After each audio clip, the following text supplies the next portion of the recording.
noche oscura y tormentosa, el vuelo 317 despegó de una pequeña ciudad costera.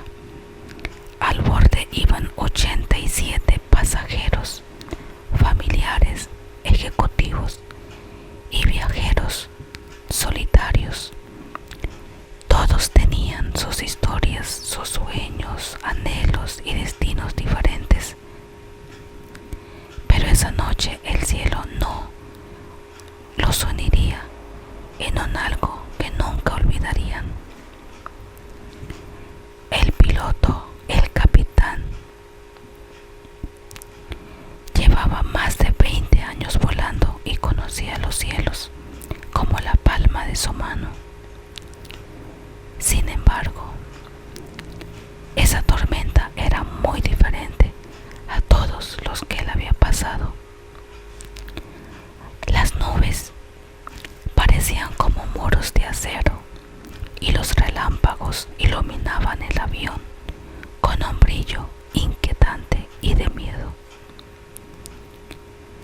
Él solamente decía y daba órdenes a las azafatas que les dijera a su gente: mantengan la calma, dijo por alta voz, intentando tranquilizar a todos, porque las azafatas, el copiloto, todos empezaron a gritar. El piloto empezando, él tenía que llevar la calma y dar el ejemplo a los que iban a bordo en ese avión. Y eso a 30.000 pies de altura. Un trueno resonó tan fuerte que muchos pensaron que era el fin. Una turbulencia violenta sacudió el avión y las luces se apagaron por unos segundos que parecieron eternos. Perdemos altitud, decían la gente. Pero el piloto también dijo lo mismo: perdimos altitud. Mientras los pasajeros se aferraban a sus asientos, se abrazaban entre ellos, cogían de las manos, se aferraban a sus oraciones, gritando, orando. Otros cantaban cánticos de adoración hacia Dios, clamando misericordia, porque estaban en un momento trágico. El avión descendió rápidamente y se estrelló en medio de una selva espesa, envuelto en un silencio casi literal. Contra todo pronóstico, hubo sobrevivientes. Cuando el caos inicial se calmó, un grupo de 15 personas se reunió junto al resto del avión. Todos estaban aturdidos, heridos y confundidos. Uno de ellos, una joven llamada Estela, tomó la iniciativa. Dijo: tenemos que buscar ayuda. No podemos quedarnos aquí esperando a que alguien venga a rescatarnos. El grupo que se quedó en pie aceptó y juntos comenzaron a explorar la selva. Pero pronto se dieron cuenta de algo extraño. El bosque parecía interminable, como si los árboles se movieran para evitar que encontraran una salida. Las horas se convirtieron en días durante las noches. Escuchaban los susurros entre las sombras, voces que parecían llamarlos por su nombre. Algunos del grupo aseguraban haber visto figuras entre los árboles, figuras que le rodeaban a sus seres queridos.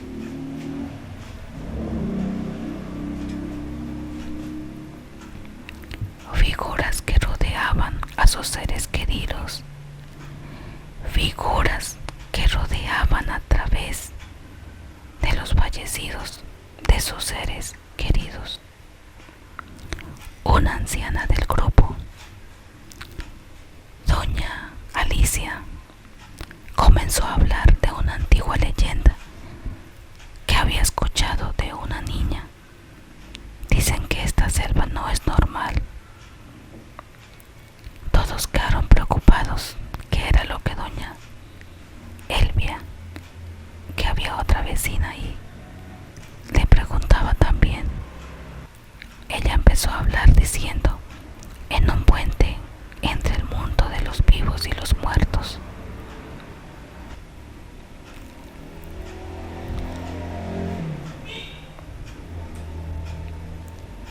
aquellos que se pierden aquí deben enfrentar sus propios fantasmas para encontrar una salida, hablaba la vecina. Poco a poco cada sobreviviente empezó a vivir recuerdos dolorosos de sus vidas, errores, perdidas, secretos guardados. Empezaron a hablar de cada uno, recordando cómo había dejado de hablar con su hermano después de una pelea. Otro hombre llamado Roberto revivió el accidente de un auto, el que él había perdido a su familia. La selva no solo los retenía, sino que los obligaba a confrontar aquello que había dejado sin resolver. Ellos estaban muy preocupados, sabiendo que estaban en un momento muy difícil. Al séptimo día, doña Estela reunió al grupo y les habló con determinación. No sé si esta selva es mágica o si estamos soñando, pero sé que no podemos salir hasta que no enfrentemos lo que llevamos adentro de nosotros. No estamos aquí por casualidad. Esa noche algo cambió. Uno a uno los sobrevivientes comenzaron a reconciliarse con su pasado. La otra amiga que estaba despierta también empezó a hablar, la amiga Clara. Entre lágrimas pidió perdón en voz alta a su hermano, aunque él no estuviera allí. Todos empezaron a pedirse perdón de los errores que habían cometido estando cerca de sus familiares. Así empezaron a disculpar. Cada uno empezó con la cabeza vaga. Empezaron a pedir perdón. A pesar de que no veía ya a su familia, cada uno empezó a reconciliarse, pidiendo perdón y por sus errores que había hecho cuando estaba cerca de su familia. Cuando amaneció, el bosque había cambiado. Los árboles ya no parecían tan altos y un sendero abrió entre ellos, iluminado por el sol. Sin dudar, todos se pusieron felices. Caminaron juntos para encontrar al pequeño pueblo, donde finalmente recibieron esa ayuda. De los 87 pasajeros, solo quedaron 15 sobreviviendo. Pero cuando los rescatistas llegaron al lugar del accidente, no encontraron rastros del bosque que ellos describieron, ni del sendero que los había llevado hasta el pueblo. A partir de ese día, cada uno de los sobrevivientes vivió un propósito renovado, convencidos de que el accidente no había sido solo un suceso trágico, sino una segunda oportunidad, y disfrutar el momento cada día tras día, reconciliando con su familia, pidiendo perdón por sus errores. Si no, era una segunda oportunidad, aunque nunca lograron explicar lo que había pasado en aquella selva. todos, absolutamente todos, sabían que era un accidente trágico. De algún modo, el vuelo de 317 los había salvado. A pesar de eso, muchos quedaron en la selva, fallecidos. Ahí fueron velados. Las personas que quedaron vivas les hicieron una sepultura, como no tenían cómo abrir un hueco en la tierra.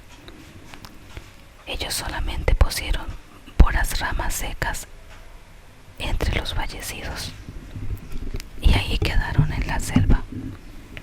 Otros quedaron destrozados, ya que el accidente fue muy duro. Ellos no saben cómo es que estos quedaron a salvos. Ellos dicen, de 87 pasajeros, ¿cómo fue que nosotros quedamos vivos? Hubiéramos muerto igual que ellos. Ellos daban muchas gracias a Dios por la oportunidad que le habían dado y de poder estar a salvo. Así que este es un cuento muy trágico y triste, pero al final nos enseña a reconciliar con su familia, con sus amigos, con sus vecinos. Por eso yo digo, de parte de mí, solamente aprenda a vivir en familia, reconciliar, porque no sabemos cuándo va a ser nuestro último momento de poder saludar, aunque sea decir un hola. Así que aquí la amiga Ángela está muy feliz porque hoy aprendió a que nosotros debemos de vivir como si fuera sido el último día y reconciliando con nuestros seres queridos, con nuestros amigos.